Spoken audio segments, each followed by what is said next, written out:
রাজধানীর উত্তরার রূপায়ণ সিটি আয়োজিত বিশেষ অনুষ্ঠান রূপায়ণ সিটি অ্যাভিয়েশন নাইট পরিণত হয় সৌন্দর্য, সুর আর সৌহার্দ্যের এক স্মরণীয় সন্ধ্যায়। রূপায়ণ গ্র্যান্ডের বি ব্লক লাউঞ্জে আয়োজিত এই অনুষ্ঠানটি মূলত পাইলট কমিউনিটির জন্য সাজানো হলেও উপস্থিত সকল অতিথি ডুবে যান গজলের মায়াবী আবহে।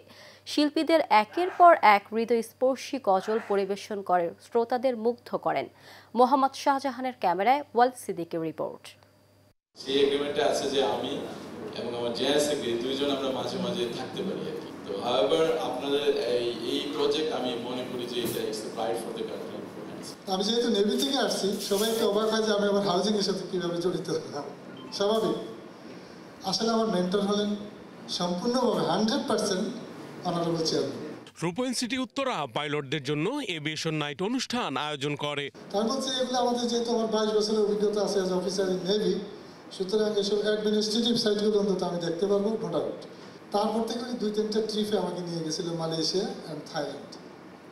ওখানে গেটেড কমিউনিটি কেমন এগুলি উনিও ঘুরে দেখেছেন এবং মোস্টলি আমাকে দেখিয়েছেন to have an idea actually what is gated community.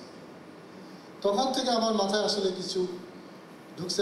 আমি চেষ্টা করেছি, যেহেতু উনি বসিয়েছেন বোঝার চেষ্টা করি।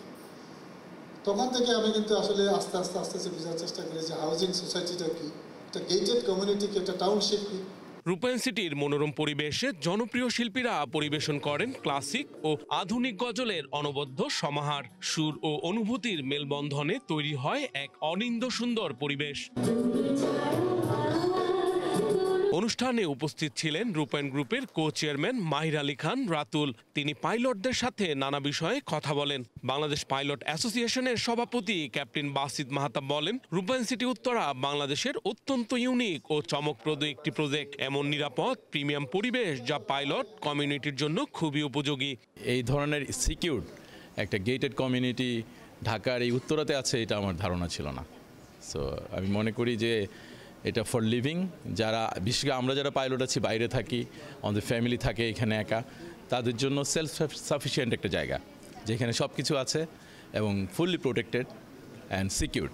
রূপায়ণ সিটি উত্তরা শুধুই একটি আবাসন নয়, বরং সংস্কৃতি, বন্ধন ও আনন্দের এক পরিপূর্ণ community. Walid Siddiqui, Asian television, Dhaka.